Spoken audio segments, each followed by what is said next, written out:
وَلَقَدْ وَصَّلْنَا لَهُمُ الْقَوْلَ لَعَلَّهُمْ يَتَذَكَّرُونَ، اور ہم پے بہ پے بھیجتے رہے اپنے رسول، اور ان کے لیے ان کی دعوت آتی رہی تاکہ یہ نصیحت اخذ کریں۔ اور یہاں وصلنا سے مراد خاص طور پر سہران تظاہرہ بھی ہو سکتا ہے کہ یہ ایک سلسلہ ہے، سلسلۃ الذہب ہے، اس کے اندر وصل ہے، یہ جڑے ہوئی ہیں۔ یہ تورات اور زبور اور انجیل اور قرآن، یہ تو اصل میں ایک ہی سنہری زنجیر کی کڑیاں ہیں۔ وَلَقَدْ وَصَّلْنَا لَهُمُ الْقَوْلَ، ہم نے اپنی اس بات کو، اپنی ہدایت کو، اپنی وحی کو اس طریقے سے جوڑا ہے ایک زنجیر کی شکل میں تاکہ یہ لوگ اس سے نصیحت اخذ کریں۔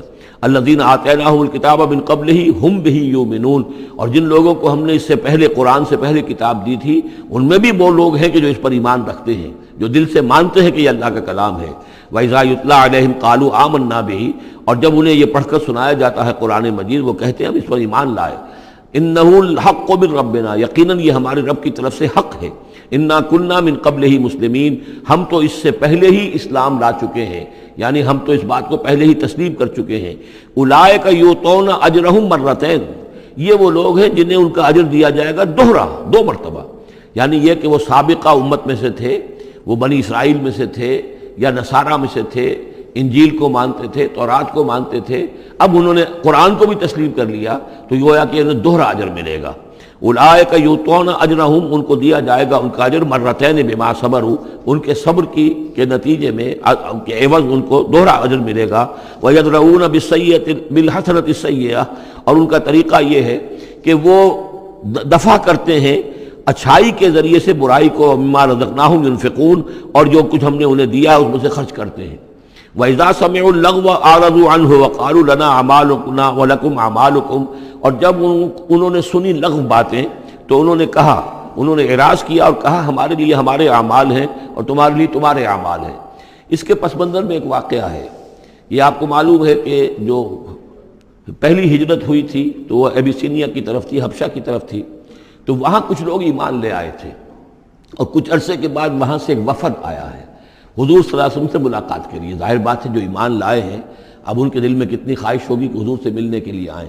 وہ کون تھے؟ وہ نصارہ تھے، عیسائی تھے، جیسے نجاشی، حضرت نجاشی رحمۃ اللہ علیہ۔